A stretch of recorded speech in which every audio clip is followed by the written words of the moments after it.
Hello, everyone, and thanks for joining me today to reflect about how to promote playful experiences between parents and children. Play. Such a strong word, such a marvelous experience. Yet, I don't know if this thing happens to you, but when I talk to parents about play and invite them to play with their children, it still gives some of them the shrieks. The mere thought of having to play with their children stresses them out, with most of them not knowing how to do it or claiming not having time to do so.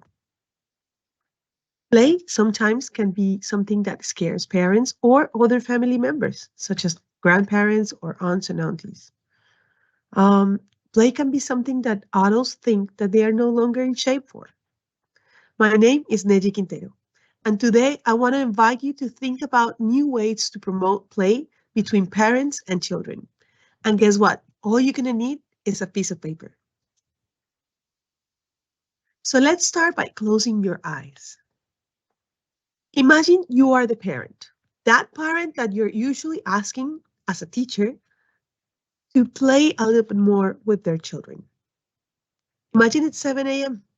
You woke up half an hour ago, you took a shower and got dressed, and it's now time to wake up your 3-year-old child.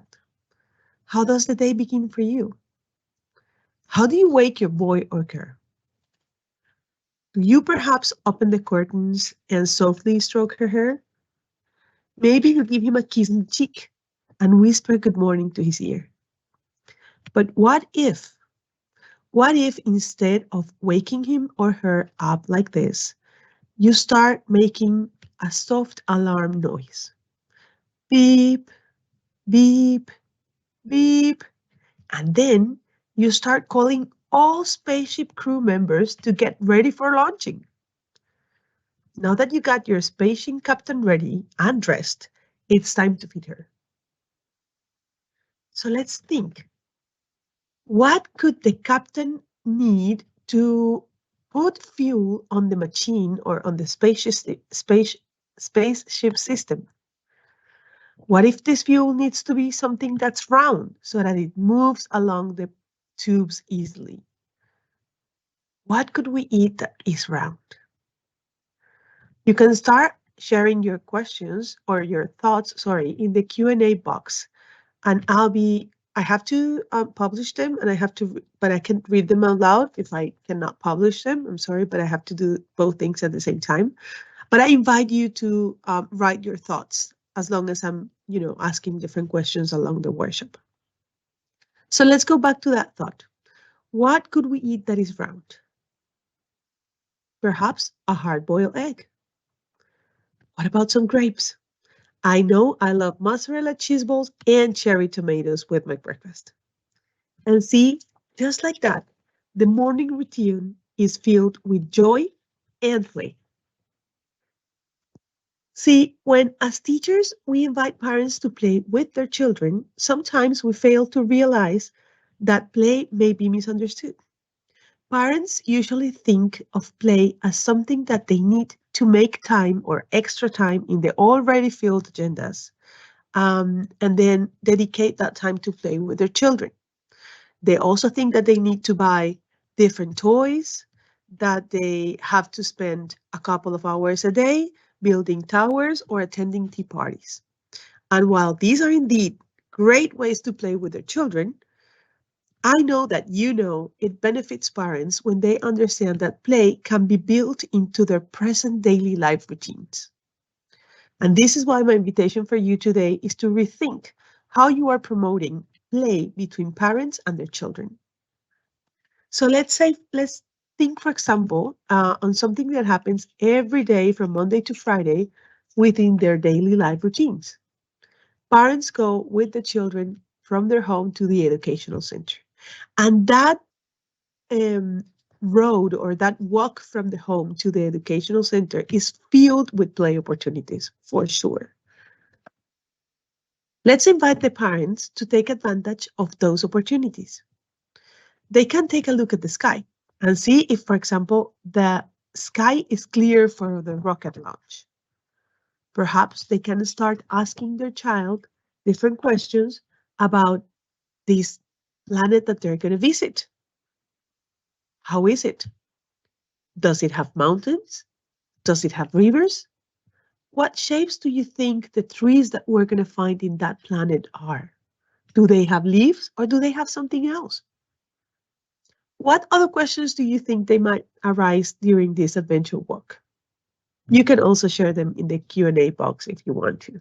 But for sure, there are a different variety of questions that you as a teacher can tell the parent to start asking the child to give them ideas. And those ideas will soon turn up into magnificent and very interesting conversations between parents and children. And see, the same thing happens not only with this type of walks or routines, but also with materials around us. Every mission has its own resources and materials, right? And we could use, for example, carton, recycle carton or thread tubes to convert them or to transform them into spaceships and different things that are going to be in the planet that we're going to visit, like caves and mountains. Rocks could be meteors that we could pick samples of dirt to analyze back when we go back to our home planet. Seeds and leaves can become our daily portions during the trip. And round pieces of wood can become our spaceship wheels. And bottle caps of different colors can also be the buttons on the control panel of the spaceship. All of these materials, as you see, represent an opportunity to explore, enjoy, and play. So let's go back to planet Earth and play for a while. And most importantly, let's play with the one material that is usually, or resource that is usually at hand of everyone, a piece of paper. So grab a piece of paper, any piece of paper that you may have at hand. It could be a white piece of paper, paper from the morning newspaper, a piece of aluminum foil paper, or a piece of recycled paper gift. Any piece of paper that you can think of will work. Start staring or looking at this piece of paper. What are its characteristics? Is it big? What does it smell like? What texture does it have? Is it colored? Can you see through it? Does it changes what you see when you see through it because of its color, perhaps? And let's transform this piece of paper into something that we can play with. This is my first invitation. So I'm going to give you a minute or so to look at that piece of paper and transform it into something to play. It could be a toy. It could be a pedagogical tool. It could be anything that you can think of. Try and transform it into whatever comes to your mind right now. You can create a learning tool or a toy that comes to your mind, and you can also use other elements that you might have in hand. For example, scissors, glue, other materials. Cut it, fold it, paint it, do whatever you want with this piece of paper. And also start showing what did you do or writing about what did you do in the Q&A box if you want to. Share with us if maybe you use other elements that you had in your house. What is this piece of paper inviting you to play with?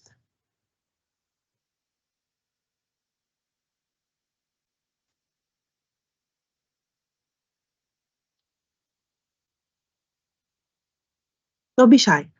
Anything that you can think of is going to work, so don't worry.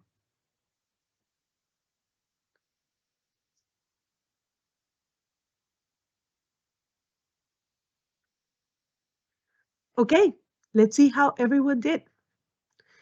If you share in the Q&A box, what did you do with the piece of paper? I'm going to try and publish it. Please, if your comment does not get published, I'm sorry, but it's not necessarily easy for me to talk and publish comments at the same time, but I am reading them. So don't worry. But I'm going to share with you a couple of things that may have or have not come out in your experience with this piece of paper. If your creation does not come up, don't worry. Just write in the chats whatever you did, and I'll try and share it later. So let's think how many of you created, for example, a paper plane? How many of you folded the paper plane and try and create a fan?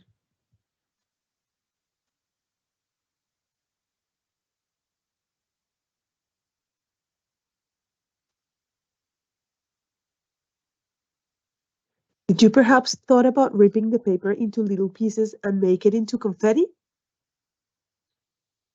Did you cut the paper into stripes to glue them, making rings, and put them all along together to form, for example, a necklace?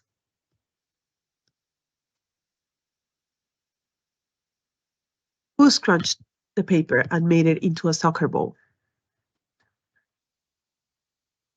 Perhaps someone thought about using their cell phone light and reflect animal shadows onto the paper and then create a story with them. See, whatever it was that you transform your piece of paper into, let's create now a play experience out of it. Think about how will you invite a child to play with this thing that you just created with your piece of paper? Where will you play with it? Because as you're discovering, there are so many ways to play with a piece of paper, right? This is so true that many artists in the world have also chosen paper as their vehicle to create, express, and play. And as there are too many ways to play with a piece of paper, I now want to invite you to think about how you could use this thing that you initially created with the piece of paper, the plane, the fan, the tent that I read that somebody made. How can you use that to play in a different way than what it was originally created for? Is there any other way you could use that plane? Any other ways that you could use that ball? What other play experiences is this toy or this pedagogical tool that you created inviting you to do? Because see, if you have observed children closely, as I know you have, you probably realize that they do not only use things or elements in the way that they were first intended to. Sure, a ball can always serve the purpose of bouncing, throwing, or shooting. But we have all seen also balls that have been cradled, wrapped into blankets, and taken for a stroller ride in the park, right? So let's take a couple of minutes and think. What other play experiences can you imagine out of that object that you created? How can you repurpose it to get not one, but several ways to play with it? Is there a different way this toy or artifact might invite you to play with? Again, feel free to use any other elements that you may have at hand. You can use, scissors, markers, anything that you have at hand.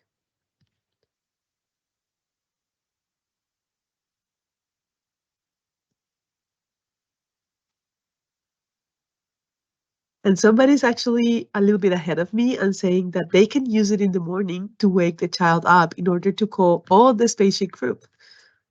So we're going to talk about that a little bit later. But thank you for your comment, Carolina. Okay, so let's see how everyone did. Who thought about transforming the plane maybe into a cell phone to call grandma?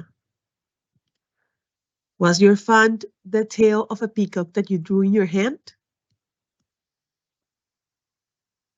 Was your paper confetti a way to create a fun balloon if you put it inside, for example, a plastic transparent bag? What about the necklace? Did you think about cut it open and tape it to a pencil to create a magic wand? Perhaps you drew the silhouette of the animals that you were reflecting the light of your cell phone into the paper and then cut them and put them into popsicle sticks and then create puppets with them. Somebody here is saying that they made an instrument. See, the ones that I'm showing you are just some ideas that my own children thought of when we were thinking about these elements that I created with paper. But of course, I'm sure you found other several ways to play with your piece of paper, as I am also sure parents will be able to find new ways to play with a piece of paper in their houses, right?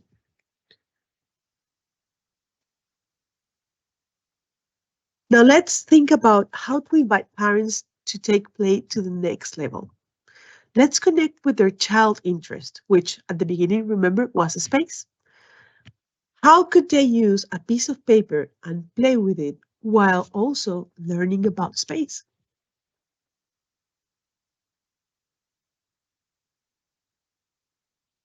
Because you see, as a parent, you get to witness your child interest evolve around books, TV shows, characters, customs, and whatnot, right? So let's ask parents as teachers to build on that interest through play. They can start, for example, by thinking about those qualities of space that their child is naturally drawn into. For example, I don't know, astronauts or planets or maybe aliens. What do you think children could do in their homes with parents if they were to play about space? What do you think interests them about space?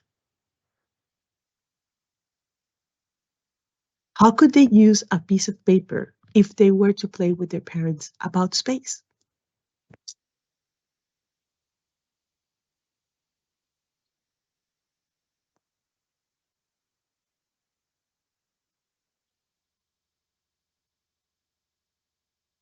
So parents can use the elements that interest children in different ways. For example, they could start by creating a story. So maybe my child is interested about aliens, and so I'm going to start asking him about those characteristics that an alien has that interest him, and then invite him to create a story. And then that story is something we could later on share with the teacher of my child. And then the teacher could also ask the child to share with their friends. They could also perhaps take that story into the next level and use a piece of paper to draw on it and draw the characters and create a book about it.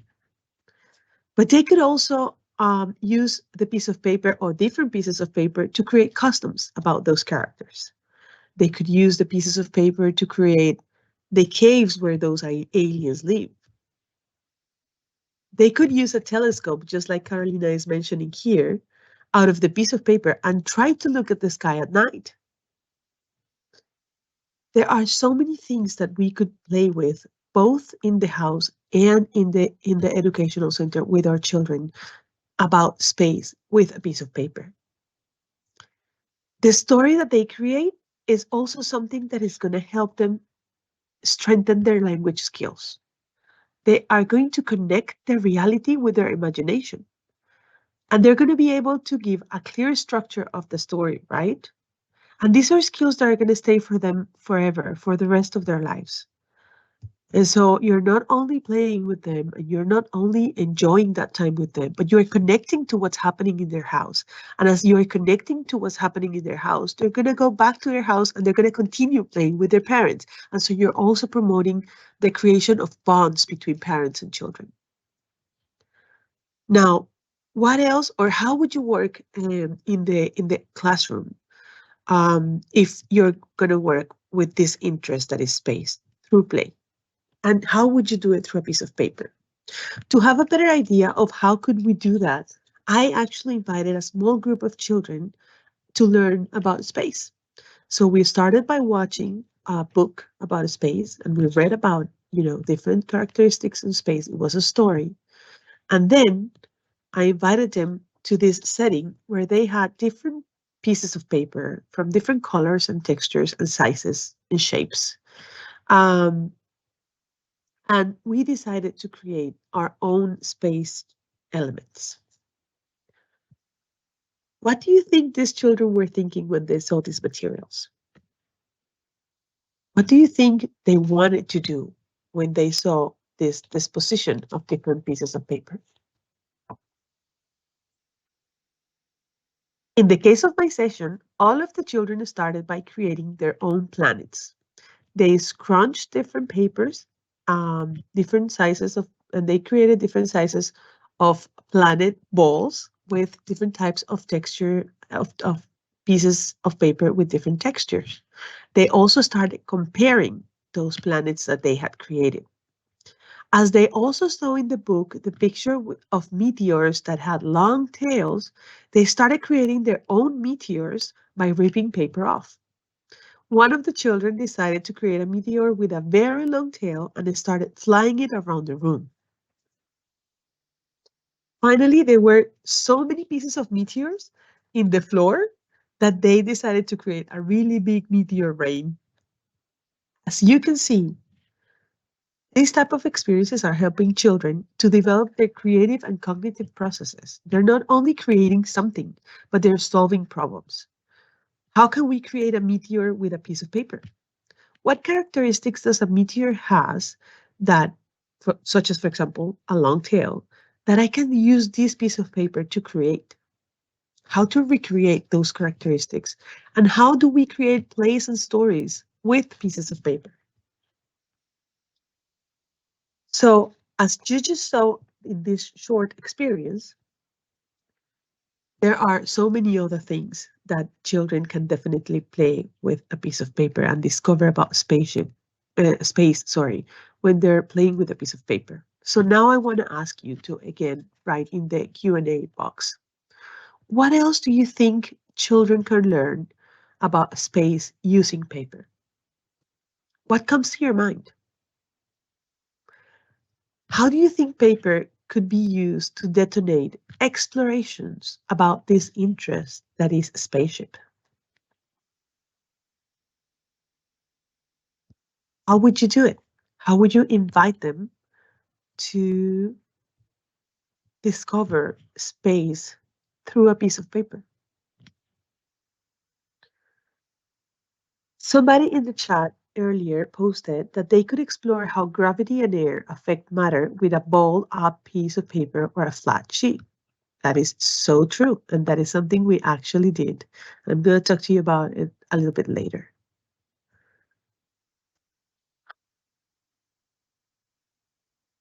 Somebody else is saying that they could make their own star charts. That's right. See, one of the things that usually interests children about space is gravity.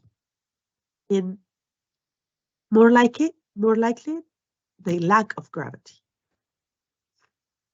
So, how do you think we could help children to learn about gravity with a piece of paper?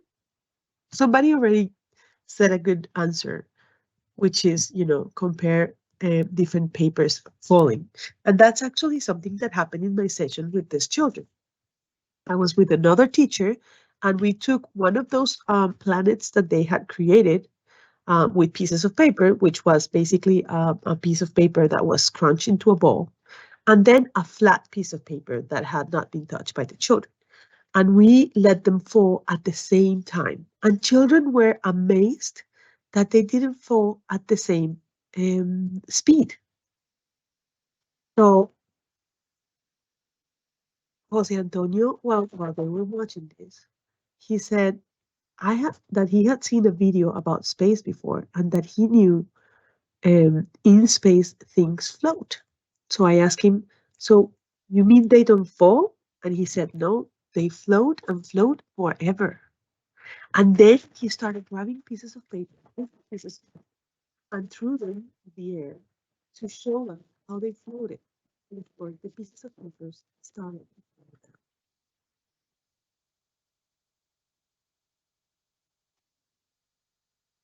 And see, this, of course, I'm sure you're already thinking about how an amazing opportunity it presents to let children explore gravity and play with it. You can do all sorts of things to have them explore gravity, right?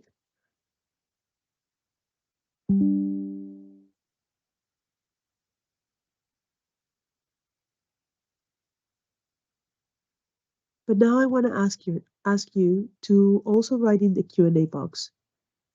What other things would you do to help children explore gravity with a piece of paper? What other ways can you think of that could work? Somebody else is answering. Maybe asking questions about weight and length and comparing weights or how to fly a spaceship. Yeah, and these are great ideas, and I'm going to talk about them in a little more.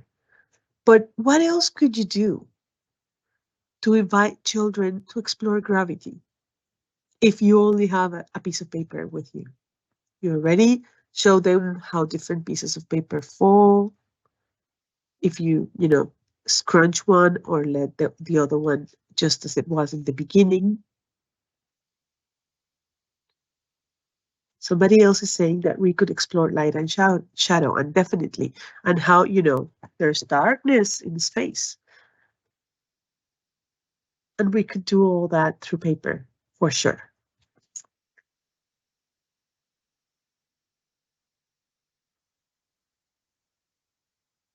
Somebody says take different sizes of paper to see which will fall faster. Definitely, definitely, because as paper cuts through air, the bigger the pieces, of course, the slower it's going to be falling, right? Also, there might be different weights of papers. There might be papers that are lighter, and there might be papers that are not as lighter. Somebody is saying here that we should make a parachute to compare a flat piece of paper falling with the parachute. And of course, the parachute is going to have resistance to the air, right? Dropping the paper from different heights and calculating how long it takes to fall to the ground. That's amazing. And make a parachute and let it come from different heights. That's also very important. What if we have different heights? How long does it take for a piece of paper to fall? Also, could add a wind element with a fan. I love this comment because it relates to something that I'm going to show you right now, which is that something else that you can do is, for example, soaking that paper ball that you created into water because it adds more weight, right? And so when you compare a soaking ball paper or a ball paper that's been soaked in water with a ball paper that has not been soaked in water, and you let them both fall at the same time, of course, the one that weighs more is going to fall faster, right? So that's another thing that you can do. And that's something that for sure any kid is going to love. And that's actually something that even parents can do in their houses. Somebody else is saying here different types of airplanes to see how far they go. That's also amazing because, see, distance is another concept that you can definitely start exploring with children while you're also working around that same interest. And you're also using the same piece of paper. Something else that you might do, as you see in this second picture, is tie long pieces of paper to the trees and let them move along with the wind, which takes me to the comment that we just saw a little bit ago. And it's how could we compare, for example, this movement of the pieces of papers that are moving along with the wind with the way that astronauts move in the space? Because, see, of course, we all know that astronauts cannot move the same way we move here, right? And so that takes children to also think about why can they not move the way that we move here? And how can we recreate with our bodies that movement? And how could we observe that movement in other things that are not necessarily astronauts? Could we maybe relate the movement of the trees along the wind or the movement of the papers attached to the trees with that movement? This type of playful experiences allow children to strengthen their cognitive skills as well. How is the movement of that astronaut compared to the movement of these leaves or to these papers attached to the leaves? Why is the ball soaked in water dropping faster? Perhaps if you create a ball with aluminum foil and soak it in water, it's not going to fall at the same speed that a paper ball or a ball created with any other type of paper and is soaked in water will fall because aluminum foil is not absorbing the water, right?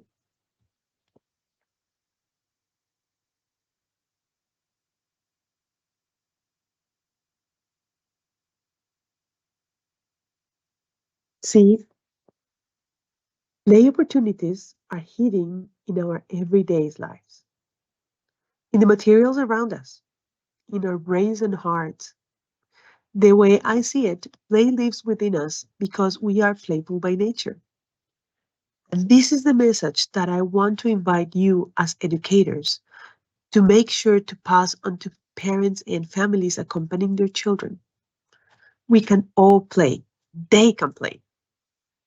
It is wonderful if play happens in the outdoors.